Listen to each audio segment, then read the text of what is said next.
The first thing would be to actually authentically recognize that human skills are a valuable area to invest in.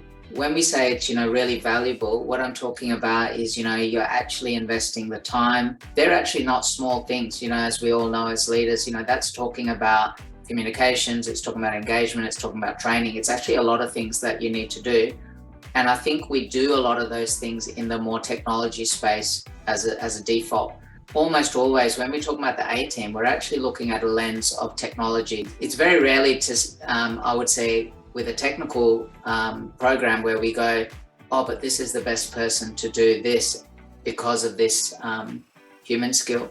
You just spend all this time on ways of working, but actually the biggest bang for your bucks personally is the interactions that happen on a day-to-day basis, and they're underpinned by human skills. How do people actually interact with each other when they're walking down the corridor? How do they interact? Do they do it respectfully? Are they mindful of the other person's energy? Are they considerate of maybe they've got things going on? Are they actually empathetic? All these different things that we would see as human skills don't always come to the fore when we're really focused on ways of working, as an example.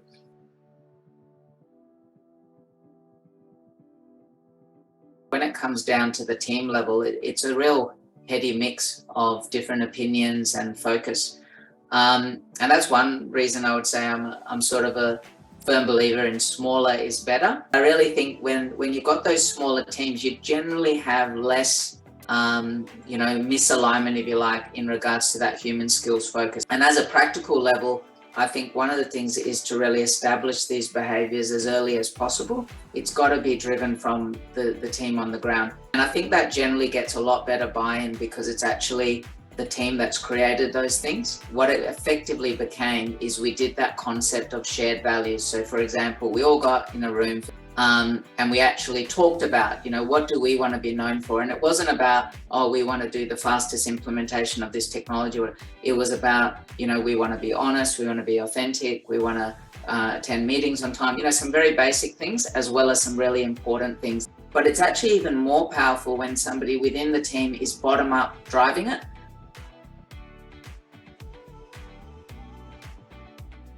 You got to role model the behaviors. And I think, our teams are amazingly smart, obviously, but they're also really sensitive, and they can pick when a leader's saying one thing, but then acting in another way. As leaders, we need to really be able to show, because otherwise we're not leading, obviously.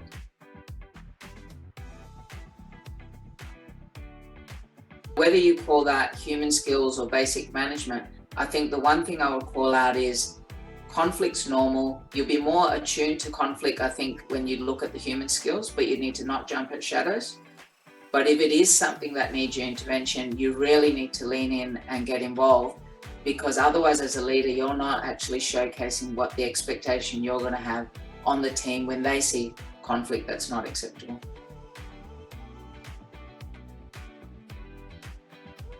It's probably the concept of servant leadership. To me, one particular part of servant leadership is effectively sort of leaving my ego at the door, thinking about how I can enable the team, regardless of what that could reflect on myself.